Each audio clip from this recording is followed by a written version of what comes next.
ಸರಿ, ಒಳಗಡೆ ಹೋಗೋಣ ಬನ್ನಿ. ಒಳಗಡೆಗೆ ಬನ್ನಿ. ನಡಿ ಅವನಿ.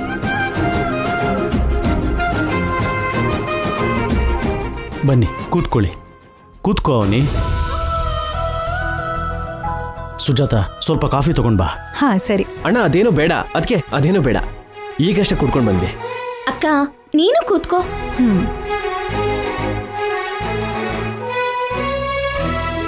ನಾನಂತೂ ಮನಸ್ಫೂರ್ತಿಯಾಗಿ ಒಪ್ಕೊಳ್ಳೋದೇನು ಅಂತಂದರೆ, ನಾನು ಬದಲಾಗಿ ಮನುಷ್ಯನಾಗಿ ಇಷ್ಟು ಜವಾಬ್ದಾರಿಯಿಂದ ಇದ್ದೀನಿ ಅಂದರೆ ಅದಕ್ಕೆ ಮುಖ್ಯ ಕಾರಣ ನೀನೇ ಅವನಿ. ಹೌದವನಿ, ನೀನ್ ತಂಗಿ ಆಗಿದ್ರು ತಾಯಿಯಾಗಿ ಬದಲಾಗಿ ನಮ್ಮ ಜೀವನದಲ್ಲಿ ಸಂತೋಷ ತುಂಬೋದಕ್ಕೋಸ್ಕರ ತುಂಬಾ ಮಾಡಿದ್ಯಾ.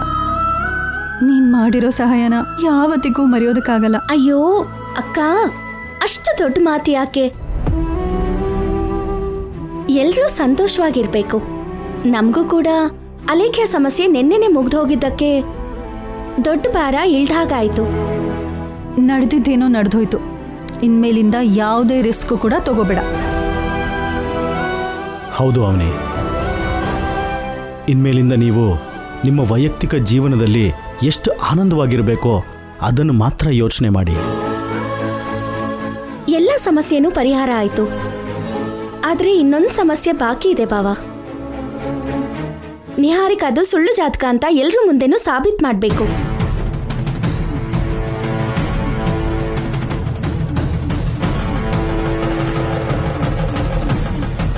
ಅತ್ತೆ ಅಂತ ಜಾತಕ ಅಂತ ಹೇಳ್ಕೊಂಡು ಆ ವಿಷ ಸರ್ಪ ನಮ್ಮನೆ ಕಾಲಿಟ್ಟು ತುಂಬಾ ದಿನ ಆಯ್ತು.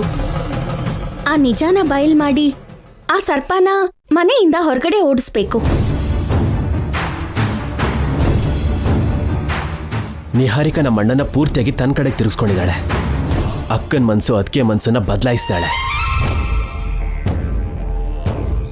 ನಮ್ಮ ಮನೆಯವರು ನಮಗೆ ಇಲ್ದಿರೋ ಹಾಗೆ ಮಾಡಿದ್ದಾಳೆ. ಅದು ಮಾತ್ರ ನನಗೆ ದಿನ ನೋವು ಕೊಡ್ತಾನೆ ಇರುತ್ತೆ. ಎಲ್ಲರೂ ಅಪ್ಪ ಅಮ್ಮನಿಗೆ ಮೋಸ ಮಾಡ್ತಿದ್ದಾರೆ. ಅವಳ ಜಾತಕದ ಬಗ್ಗೆ ಬಯಲ್ ಮಾಡೋದಕ್ಕೆ ಮೊದಲೆಲ್ಲ ತುಂಬಾ ಸಲ ಪ್ರಯತ್ನ ಮಾಡಿದ್ದೆ, ಆಗ್ಲಿಲ್ಲ. ಈ ಸಲ ಹೇಗಾದ್ರೂ ಬಯಲ್ ಮಾಡಬೇಕು ಅಂತ ಸಂದರ್ಭ ಬರುತ್ತೆ. ಅತ್ತೆ ಪ್ರಾಣಕ್ಕೆ ಏನೋ ಆಗೋಗುತ್ತೆ ಅಂತ ನೀನ್ ಭಯ ಪಟ್ಟು ಸುಮ್ಮನೆ ಆಗ್ತಿದ್ಯಾ? ಮೊದಲೆಲ್ಲ ಎಷ್ಟೋ ಅವಕಾಶಗಳನ್ನ ಕೈ ಬಿಟ್ಟಿದ್ಯಾ. ಅತ್ತೆ ಈ ಮಧ್ಯದ ದಿನಗಳಲ್ಲಿ ಅದಕ್ಕಿಂತ ಕೆಟ್ಟ ಘಟನೆಗಳನ್ನ ಎಷ್ಟು ನೋಡಿ ತಡ್ಕೊಂಡಿದ್ದಾಳೆ, ಎಷ್ಟೋ ಸಮಸ್ಯೆಗಳನ್ನ ಕೂಡ ಎದುರಿಸಿದಾಳೆ. ಹೌದು ಅವನಿ, ವಿಗ್ರಹ ಹೊರಗಡೆ ಹೋಗಿರೋ ವಿಷಯ ಗೊತ್ತಾದ್ರೆ ಅವ್ರ ಪ್ರಾಣನೇ ಹೋಗುತ್ತೆ ಅಂದೆ ಅಲ್ವಾ? ಹಾಗೇನಾಗ್ಲಿಲ್ವಲ್ಲ. ಆಕೆ ತನ್ನ ಹೃದಯನ ಗಟ್ಟಿ ಮಾಡಿಕೊಂಡ್ಲು.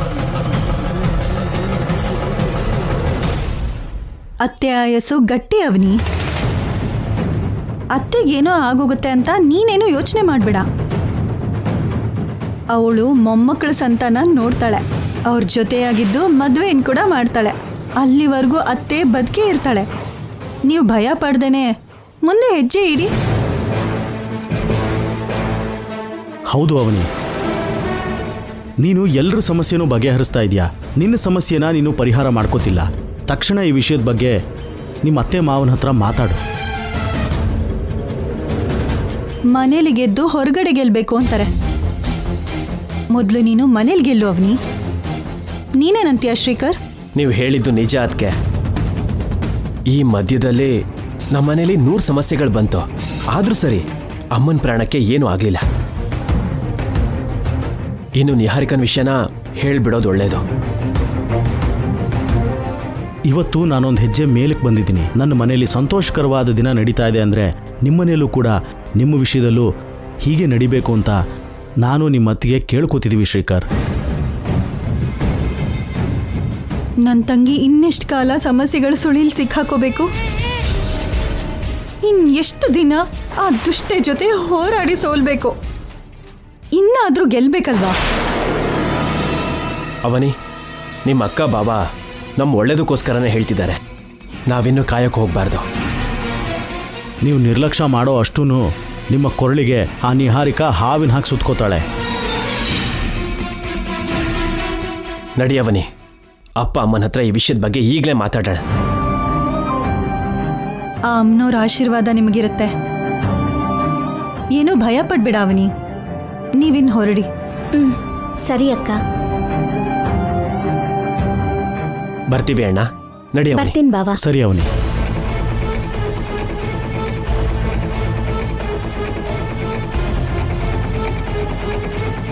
ಆ ಸುಳ್ಳು ಜಾತಕದವಳು ಇವತ್ತು ಹೇಗಾದ್ರೂ ಮನೆಯಿಂದ ಹೊರಗಡೆ ಹೋಗ್ಬೇಕು.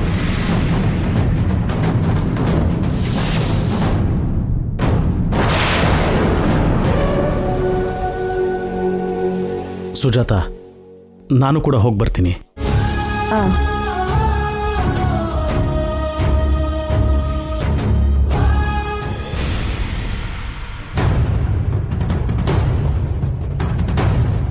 ಸ್ವೀಟಿ, ಸ್ವೀಟಿ, ಎಲ್ಲಿದ್ಯಾ ಸ್ವೀಟಿ?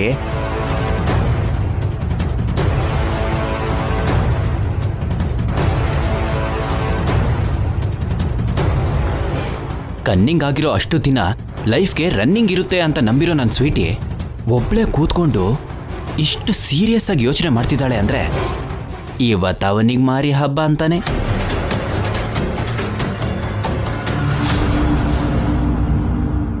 ಅಲೇಖ್ಯ ಕತೆ ಮುಗ್ದೋಗಿರೋದಕ್ಕೆ ಮೂಗುತ್ತಿ ಬಗ್ಗೆ ಯೋಚನೆ ಮಾಡೋದಕ್ಕೆ ಶುರು ಮಾಡಿದ್ದಾಳೆ ಅನ್ಸುತ್ತೆ. ಹೇಗಾದ್ರೂ ಸ್ವಂತ ಮಾಡ್ಕೋಬೇಕು ಅಂತ ಪಾಪ ಸ್ಕೆಚ್ ಹಾಕ್ತಾ ಇದ್ದಾಳೆ ಅಂತ.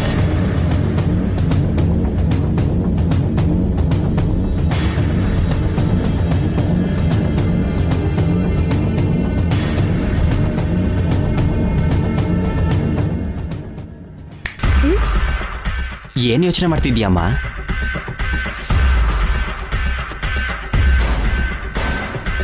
ಈ ಟೈಮಲ್ಲಿ ನೀನು ಏನು ಯೋಚನೆ ಮಾಡ್ತಾ ಇದೀಯ ಅಂತ ನಂಗೆ ಗೊತ್ತಿಲ್ಲ. ಆದ್ರೂ ನಿಂಗೊಂದು ಕೊಟೇಶನ್ ಹೇಳ್ಬೇಕು ನಾನು. ಹೇಳಾ? ಹೇಳು. ಭೂತಕಾಲ ಒಂದು ವೇಸ್ಟ್ ಪೇಪರ್ ಇದ್ದ ಹಾಗೆ, ವರ್ತಮಾನ ಒಂದು ನ್ಯೂಸ್ ಪೇಪರ್ ಇದ್ದ ಹಾಗೆ, ಭವಿಷ್ಯತ್ತು ಒಂದು ಕ್ವೆಶ್ಚನ್ ಪೇಪರ್ ಇದ್ದ ಹಾಗೆ. ಸೊ ಭೂತಕಾಲನ ವರ್ತಮಾನ ಕಾಲನ ಬಿಟ್ಟು ಭವಿಷ್ಯತ್ ಅನ್ನೋ ಕ್ವೆಶ್ಚನ್ ಪೇಪರ್ನ ಹುಷಾರಾಗಿ ಓದ್ಕೊಂಡು ಬರಿಬೇಕು. ಇಲ್ಲ ಅಂದ್ರೆ ನಮ್ಮ ಜೀವನ ಒಂದು ಟಿಶ್ಯೂ ಪೇಪರ್ ತರ ಆಗ್ಬಿಡುತ್ತೆ. ಇವಾಗ ಈ ಕೊಟೇಶನ್ ಯಾಕೆ ಹೇಳ್ದೆ? ಯಾಕಂದ್ರೆ ನಮಗೆ ಮೂಗುತ್ತಿ ಸ್ವಂತ ಆಗ್ಬೇಕು ಅಂದ್ರೆ ಹೀಗೆ ಕೂತ್ಕೊಂಡು ಯೋಚನೆ ಮಾಡಿದ್ರೆ ಆಗಲ್ಲ. ನಮ್ಮ ಮಧ್ಯ ನಡಿಬೇಕಾಗಿರೋದು ನಡಿಬೇಕು. ಬಿಡು. ಬಿಡು. ಇಲ್ಲಿ ನೋಡು, ನಮ್ಮ ಮಧ್ಯೆ ರೊಮ್ಯಾನ್ಸ್ ಆಗಿಲ್ಲ ಅಂದ್ರೆ ನಮಗೆ ಮಕ್ಕಳು ಹೇಗೆ ಹುಡ್ತವೆ? ನೀನ್ ಇಷ್ಟೆಲ್ಲ ಯೋಚನೆ ಮಾಡ್ತಿರೋದು ಆ ಮೂಗುತಿ ಬಗ್ಗೆನೇ ಅಲ್ವಾ? ನಾನ್ ಸದ್ಯಕ್ಕೆ ಆ ಮೂಗುತಿ ಬಗ್ಗೆ ಅಂತೂ ಯೋಚನೆ ಮಾಡ್ತಾನೆ ಇಲ್ಲ. ಮತ್ತೆ ಅವನಿ ಬಗ್ಗೆ ಯೋಚನೆ ಮಾಡ್ತಾ ಇದ್ದೀನಿ. ಅಂದ್ಕೊಂಡಿದ್ದೆ. ಮನೇಲಿರೋ ಸಮಸ್ಯೆಗಳೆಲ್ಲ ಕ್ಲಿಯರ್ ಆಗಿರೋದಕ್ಕೆ ಇವಾಗ ಖಂಡಿತವಾಗ್ಲೂ ನನ್ನ ಬಗ್ಗೆ ಯೋಚನೆ ಮಾಡೋದಕ್ಕೆ ಅವಳು ಶುರು ಮಾಡಿರ್ತಾಳೆ. ನನ್ನ ಜಾತಕದ ಮೇಲೆ ಅವಳು ಫೋಕಸ್ ಮಾಡ್ತಾಳೆ. ಹೌದೌದು, ಅದು ಮಾತ್ರ ನಿಜ. ಭೂಮಿಲಿ ಬಚ್ಚಿಟ್ಟಿರೋ ನಿಧಿ ಆಗಿದೆ ಆ ನಿಜ. ಅದ್ ಯಾವಾಗ ಹೊರಗಡೆ ಬರುತ್ತೋ ಏನೋ.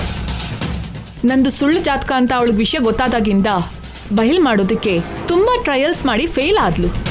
ಈ ಸಲ ಗೆಲ್ಲೋದಕ್ಕೆ ಬಲವಾದ ಪ್ರಯತ್ನ ಮಾಡ್ತಾಳೆ ಅಂತ ನನ್ನ ಮನ್ಸಿಗೆ ಯಾಕೋ ಅನಿಸ್ತಾ ಇದೆ. ನಾವ್ ಈ ಮನೇಲಿ ಆರಾಮಾಗಿದ್ದೀವಿ ಅಂದ್ರೆ ಅದಕ್ಕೆ ಕಾರಣ ನಿನ್ ಜಾತಕನೇ. ಅದ್ರ ಬಗ್ಗೆ ಸತ್ಯ ಗೊತ್ತಾದ ದಿನ ನಮ್ ಬದುಕು ಬಸ್ ಸ್ಟ್ಯಾಂಡ್ ಅಲ್ಲೇ. ಇದ್ರಲ್ಲಿ ಯಾವ ಅನುಮಾನನೂ ಇಲ್ಲ. ನಿಹಾರಿಕಾ ತಪ್ಪಿಸ್ಕೊಳ್ದಿರೋ ಹಾಗೆ ಸಿಕ್ಕಾಕಿಸ್ಬೇಕು ಅವನಿ. ದಡಕ್ ಬಂದ್ ಮೀನು ಜಾಸ್ತಿ ಹೊತ್ತು ಬದುಕಲ್ಲ ಅನ್ನೋ ಹಾಗೆ ನಿಜ ಬಯಲಾದ ನಂತರ ನಿಹಾರಿಕಾ ಪರಿಸ್ಥಿತಿ ಕೂಡ ಹಾಗೆ ಆಗ್ಬೇಕು. ಹೌದು ಬಾವಾ. ಅವಳು ವಿಲವಿಲ ಒದ್ದಾಡಿ ತಪ್ಪನ್ನ ಒಪ್ಕೊಂಡು ಗಂಡಿನ ಜೊತೆ ಹೊರಗಡೆಗೆ ಹೋಗ್ಬೇಕು. ಆಮೇಲೆ ಕೃಷ್ಣ ಬಾವ ಬುದ್ಧಿ ಕಲ್ತು ಅತ್ತೆ ಕಾಲಿಗೆ ಬಿದ್ದು ಕ್ಷಮಿಸಿ ಅಂತ ಬೇಡ್ಕೊಂಡು ಅತ್ತೆಯಿಂದ ಕ್ಷಮಾಭಿಕ್ಷೆನ ಪಡ್ಕೋಬೇಕು. ನಿನ್ ಹತ್ರ ಪ್ರೀತಿಯಿಂದ ಬರೋ ಪ್ರತಿ ಸಲನೂ ಯಾವುದೋ ಒಂದು ಟೆನ್ಷನ್ ಕೊಡ್ತೀಯ. ಕಾಲ ವಯಸ್ಸು ಮತ್ತೆ ವಾಪಸ್ ಬರಲ್ಲ ಅಂತ ನಿನಗೆ ಎಷ್ಟು ಸಲ ಹೇಳಿದ್ರು ನಿನ್ ತಲೆಗೆ ಮಾತ್ರ ಹೋಗಲ್ಲ. ನಮ್ಮ ಕೆಲಸದಲ್ಲಿ ನಾವು ಇರೋಣ ಬಾ. ಇಲ್ಲಿ ನೋಡು, ಅವನಿಯವ್ರಿಗಿಂತ ಮುಂಚೆ ನಮಗೇನಾದ್ರೂ ಮಕ್ಕಳಾಯ್ತು ಅಂದ್ರೆ ಲೆಕ್ಕ ಎಲ್ಲ ಬದಲಾದಂಗೆ. ಆ ವಿಷಯದ ಬಗ್ಗೆ ಆಮೇಲೆ ಯೋಚನೆ ಮಾಡೋಣ. ಮೊದಲು ನನ್ನ ಜಾತಕದ ವಿಷಯದ ಬಗ್ಗೆ ಯೋಚನೆ ಮಾಡಬೇಕು. ಅಯ್ಯ, ಈ ಮಧ್ಯ ನಿನಗೆ ಸಾಲಾಗಿ ಸೋಲ್ ಬಂದಿರೋದಕ್ಕೆ ನೀನ್ ಸರಿಯಾಗಿ ಯೋಚನೆ ಮಾಡ್ತಿಲ್ಲ ಸ್ವೀಟಿ. ಮೊದಲು ಮಾಡ್ಬೇಕಾಗಿರೋ ಕೆಲಸನ ಆಮೇಲೆ ಮಾಡ್ತಿದ್ಯಾ, ಆಮೇಲೆ ಮಾಡ್ಬೇಕಾಗಿರೋ ಕೆಲಸನ ಈಗ ಮಾಡ್ತಿದ್ಯಾ. ಇಲ್ಲಿ ನೋಡು, ನನ್ನ ಡೈರೆಕ್ಷನನ್ನ ಫಾಲೋ ಮಾಡು, ಎಲ್ಲ ಸರಿ ಆಗ್ಬಿಡುತ್ತೆ. ನನ್ನ ಮಾತು ಕೇಳು ಬಾ.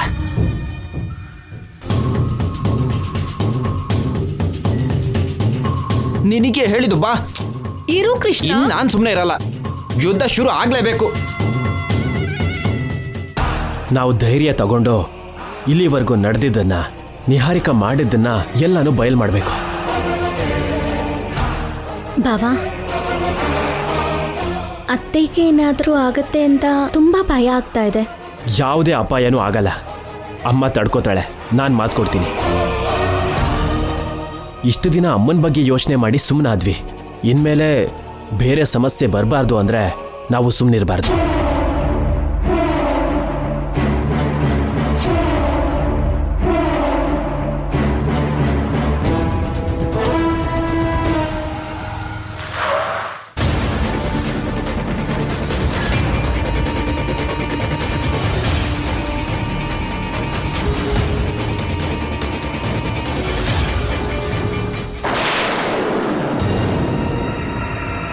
ಕೃಷ್ಣ ಬಿಡು, ಏನ್ ನಿನ್ ದುರಾಸೆ?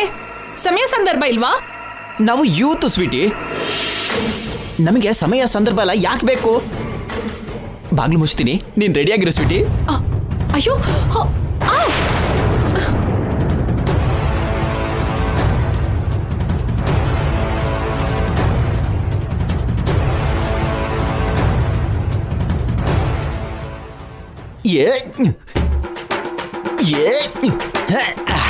ಕಮಾನ್ ಸ್ವೀಟಿ.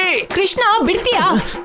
ಗುಡುಗು ಸಿಡ್ಲನ್ನ ಯಾರು ತಡೆಯಕ್ಕಾಗಲ್ಲ ಅನ್ನೋದು ಎಷ್ಟು ನಿಜನೋ, ಇವಾಗ ನನ್ನನ್ನು ಕೂಡ ಯಾರು ತಡೆಯಕ್ಕಾಗಲ್ಲ ಅನ್ನೋದು ಅಷ್ಟೇ ನಿಜ. ಅತ್ತೆ, ಮಾವ, ಚೀಚಿ, ಅದು ಅವನೇ ಟೋನ್ ಅಲ್ವಾ? ಹೌದು, ಇಬ್ರು ಬೆಳಿಗ್ಗೆನೆ ಎಲ್ಲೋ ಹೊರಗಡೆ ಹೋಗಿದ್ರು. ಎಲ್ಲಿಂದ ಬಂದಿದ್ದಾರೋ, ಏನ್ ವಿಷಯ ತಂದಿದ್ದಾರೋ ಏನೋ.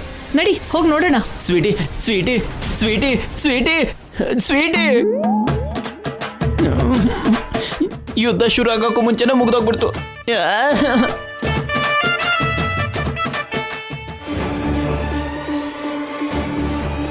ಏನಮ್ಮ? ಇವತ್ತು ಎಲ್ಲ ವಿಷಯನೂ ತೀರ್ಮಾನ ಆಗ್ಬೇಕು. ಧೈರ್ಯವಾಗಿ ಹೇಳು ಅವನಿ. ಯಾವ್ದ್ರ ಬಗ್ಗೆನಮ್ಮ? ಎಷ್ಟೋ ಸಲ ನಾನ್ ನಮ್ಮ ಮನೆಗೆ ಒಳ್ಳೇದ್ ಮಾಡಿದ್ದೀನಿ, ಹೌದಾ? ಹೌದು. ಅದಕ್ ನೀವ್ ನನ್ನ ಹೊಗಳಿದ್ರಿ, ಹೌದಾ? ಹೌದು. ಇವಾಗ ಕೂಡ ನಾನ್ ನಮ್ಮನೆ ಒಳ್ಳೇದನ್ನೇ ಬಯಸಿ ಒಂದ್ ವಿಷಯ ಹೇಳ್ತಿದ್ದೀನಿ ಕೇಳಿ. ಏನಮ್ಮ, ಅವನಿಗೆ ಯಾವುದೋ ಮೀಟಿಂಗ್ ಇಟ್ಟಿರೋ ಹಾಗಿದೆ. ನಮ್ಮ ಮನೆಗ್ ಸಂಬಂಧಿಸಿರೋ ಯಾವುದೋ ವಿಷಯನ ಹೇಳ್ಬೇಕು ಅನ್ಕೋತಿದ್ದಾಳೆ. ಏನವನಿ ಅದು? ನೀನ್ ಹೇಳಮ್ಮ. ಈ ನಿಹಾರಿಕಾದು ನಿಮ್ಮಂತ ಜಾತಕ ಅಲ್ಲ ಅತ್ತೆ.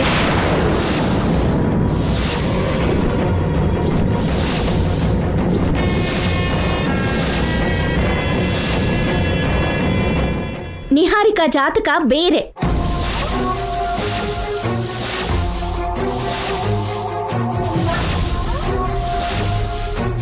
ಅದಕ್ಕೆ ನಮ್ ದೇವ್ರ ಮನೆ ಒಳಗೆ ಕಾಲಿಡೋದಕ್ಕಾಗ್ತಿಲ್ಲ. ಅಮ್ನೋರ್ ಜಾತ್ರೆಯಲ್ಲಿ ಪ್ರಸಾದನ ಮಾಡೋದಕ್ಕಾಗ್ತಿಲ್ಲ. ನೀನ್ ಭಯ ಪಟ್ಟ ಹಾಗೆ ಬಾಂಬ್ ಬ್ಲಾಸ್ಟ್ ಆಗೋಯ್ತು. ಈ ವಿಷಯದಲ್ಲಿ ನಿಹಾರಿಕಾಗೂ ನನಗೂ ಮಧ್ಯೆ ಮೊದ್ಲೆಲ್ಲ ತುಂಬಾ ಜಗಳ ನಡೆದಿದೆ. ಯಾವುದೇ ಆಧಾರನೂ ಇಲ್ಲದೆ ನನ್ ಮೇಲೆ ಇಂಥ ಆರೋಪನ ಹೇಗ್ ಮಾಡ್ತಾ ಇದ್ದಾಳೆ ನೋಡಿ. ಅವನಿಗೆ ಪದೇ ಪದೇ ಈ ಮಾತನ್ನ ಹೇಳಿ ನನ್ನ ಹೆಂಡತಿನ ಅವಮಾನಿಸ್ತಿದ್ದಾಳಮ್ಮ. ನನ್ನ ಹೆಂಡತಿಗೆ ಇದರಿಂದ ಎಷ್ಟು ನೋವಾಗ್ತಿದೆ ಅಂತ ನಿಮಗೆ ಯಾರಿಗೂ ಅರ್ಥನೇ ಆಗ್ತಿಲ್ಲ. ಅಮ್ಮ, ನಿಹಾರಿಕಾ ನಮ್ಮೆಲ್ಲರಿಗೂ ಮೋಸ ಮಾಡಿ ನಮ್ಮ ಮನೆಗೆ ಕಾಲಿಟ್ಟಿದ್ದಾಳೆ. ನಿಹಾರಿಕಾಗೆ ನಮ್ಮ ಮನೆ ಸಂಪ್ರದಾಯ ಆಚಾರ ಅಗತ್ಯ ಇಲ್ಲ. ಯಜಮಾನಿಕೆ ಬೇಕು, ಮೂಗುತ್ತಿ ಬೇಕು ಅಷ್ಟೇ ಅಮ್ಮ. ನಿಮ್ ಹೆಂಡತಿ ಮಾಡ್ತಾ ಇರೋ ಆರೋಪಗಳಿಗೆ ನೀವು ಸಹಕಾರ ಕೊಡ್ಬೇಡಿ ಶ್ರೀಕರ್ ಅವರೇ. ಛೀ, ನಾಚಿಕೆ ಆಗಲ್ವಾ ನಿಂಗೆ? ಇಂಥ ಸುಳ್ಳು ಬದುಕನ್ನ ಇನ್ನು ಎಷ್ಟು ದಿನ ಬಾಳ್ಬೇಕು ಅನ್ಕೋತಾ ಇದ್ಯಾ? ಇಲ್ಲೋಡು, ಮರ್ಯಾದೆಯಿಂದ ಮಾತಾಡೋ ಅವನಿ. ನಿಮ್ಮಂತ ಕಳ್ಳರಿಗೆ ಮರ್ಯಾದೆ ಕೊಡೋದು ಅಂದ್ರೇನು? ಶ್ರೀಕರ್, ಅಣ್ಣನ ಜೊತೆ ಆ ರೀತಿ ಮಾತಾಡ್ತೀನೋ? ಕೃಷ್ಣ ಭಾವನ ಅಸಲಿ ರೂಪದ ಬಗ್ಗೆ ಕೂಡ ನಿಮಗ್ ಗೊತ್ತಿಲ್ಲ ಅತ್ತೆ. ಇವಳೊಬ್ಳು ಸುಳ್ಳು ಜಾತಕದವಳು, ಭಾವ ಒಬ್ಬ ಕಳ್ಳ. ಬಾಯ್ ಮುಚ್ಚು ಅವನಿ.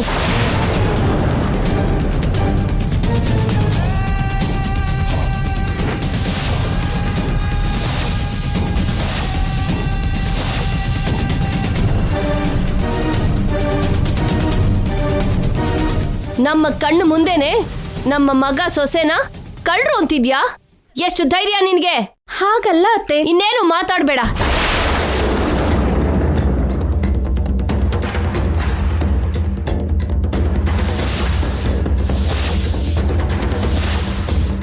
ನಿಹಾರಿಕಾ ಮೊದ್ಲೆಲ್ಲ ಏನೋ ಕೆಲವು ತಪ್ಪು ಮಾಡಿರಬಹುದು.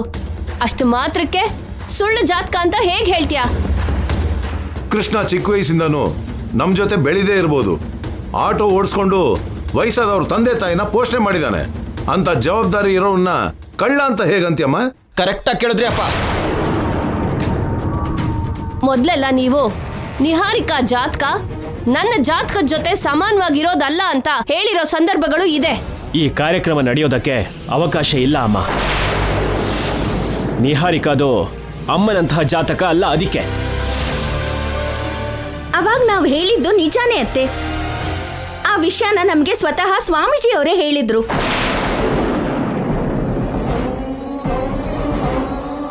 ಹೌದಮ್ಮ, ನಮ್ಮ ಗುರುಗಳು ಕುಲಕರ್ಣಿ ಸ್ವಾಮಿಯವರೇ ನಮ್ಮ ಹತ್ರ ಹೇಳಿದ್ರು. ನೀವು ಹೇಳಿದ್ದೆಲ್ಲ ಸುಳ್ಳು ಅಂತ ಗುರುಗಳು ತಮ್ಮ ಶಿಷ್ಯನ ಹತ್ರ ಕಳಿಸಿದ ಪತ್ರದಿಂದ ಕ್ಲಿಯರ್ ಆಯ್ತಲ್ಲ. ಅದೆಲ್ಲ ನಿಹಾರಿಕಾ ಕ್ರಿಯೇಟ್ ಮಾಡಿರೋ ಡ್ರಾಮಾ ಅಮ್ಮ. ಹೌದು ಅತ್ತೆ, ಆ ಶಿಷ್ಯನ್ನ ಕೂಡ ನಿಹಾರಿಕಾಗೋಸ್ಕರ ನಾನೊಂದ್ಸಲ ದಾರಿನಲ್ಲಿ ಭೇಟಿ ಮಾಡಿ ಕೇಳಿದೆ. ನನ್ನ ಹತ್ರ ಎಲ್ಲ ನಿಜ ಹೇಳಿ ಮನೆಗೆ ಬಂದು ಮಾತು ಬದಲಾಯಿಸಿದ್ರು.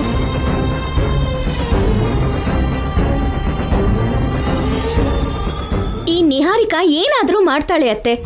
ನಿಮ್ ಕಣ್ಣಿಗೆ ಬೀಳ್ದ ಹಾಗೆ ಎಷ್ಟು ನಾಟಕ ಮಾಡ್ಬೇಕೋ ಅಷ್ಟು ಮಾಡಿದಾಳೆ. ದಯವಿಟ್ಟು ನೀವು ಅರ್ಥ ಮಾಡ್ಕೊಳ್ಳಿ. ನೋಡು ಅವನಿ, ಈ ನಡುವೆ ನಿಹಾರಿಕಾ ಮೇಲೆ ಸ್ವಲ್ಪ ದ್ವೇಷ ಬೆಳೆದಿದ್ದು, ನಿನ್ನ ಮೇಲೆ ಅಭಿಮಾನ ಹೆಚ್ಚಾಗಿದ್ದು ವಾಸ್ತವ. ಅಷ್ಟು ಮಾತ್ರಕ್ಕೆ ನೀನು ನಿಹಾರಿಕಾ ಬಗ್ಗೆ ಹೀಗೆ ಮಾತಾಡೋದು ಪದ್ಧತಿ ಅಲ್ಲ. ಹಾಗೆ ಕೇಳಿ ಅವಳಿಗೆ. ನೀನ್ ಮಾಡ್ತಾ ಇರೋ ಆರೋಪಕ್ಕೆ ಒಂದಕ್ಕಾದ್ರೂ ಆಧಾರನ ತೋರ್ಸು ಅವನಿ. ಅವಾಗ ನಂದು ಸುಳ್ಳು ಜಾತಕ ಅಂತ ನಾನೇ ಒಪ್ಕೋತೀನಿ. ನಿಹಾರಿಕಾ ಸಮಂಜಸವಾಗಿ ಕೇಳಿದ್ಲು, ನಿನ್ನ ಹತ್ರ ಏನಾದ್ರೂ ಆಧಾರ ಇದ್ರೆ ತೋರ್ಸು ಅವನಿ. ಆಧಾರ ಇಲ್ಲದೆ ಆರೋಪ ಮಾಡೋದು ಸಂಸ್ಕಾರ ಅಲ್ಲಮ್ಮ. ಸರಿ ಅತ್ತೆ, ನನ್ನ ಹತ್ರ ಆಧಾರ ಇಲ್ಲ. ನಾನ್ ಮಾಡಿರೋ ಆರೋಪ ತಪ್ಪು ಅಂತ ನಿರೂಪಿಸ್ಕೊಳ್ಳೋದಕ್ಕೆ ನಿಹಾರಿಕಾ ಹತ್ರ ಏನಾದ್ರೂ ಆಧಾರ ಇದೆಯಾ?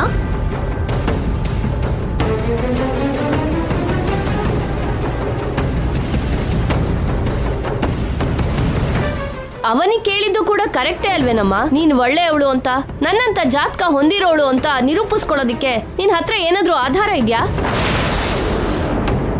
ಅವನಿಗೆ ಕೇಳಿದ ಮೂರ್ಖತ್ವ ಅನ್ಕೊಂಡ್ರೆ ನೀವು ಕೇಳಿದ ಅಮಾಯಕತೆ ಅಮ್ಮ.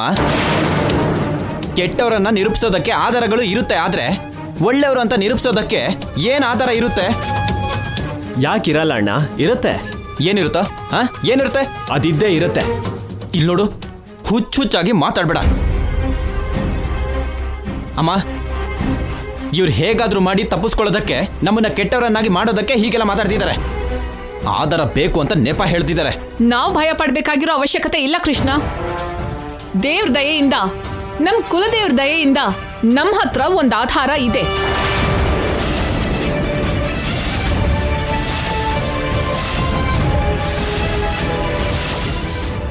ಆಧಾರ ಇದ್ಯಾ? ಏನಮ್ಮ ಅದು?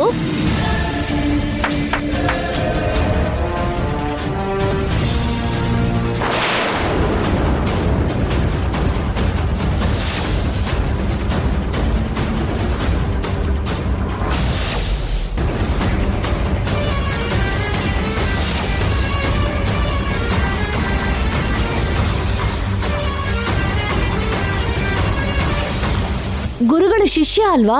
ಹೌದು ಅತ್ತೆ. ಬನ್ನಿ ಸ್ವಾಮಿ. ಸಡನ್ ಆಗಿ ಈ ಕ್ಯಾರೆಕ್ಟರ್ ಹೇಗೆ ಬಂತು? ಬಂತಾ ಅಥವಾ ನನ್ನ ಸ್ವೀಟಿ ಕರ್ಸದ್ಲಾ?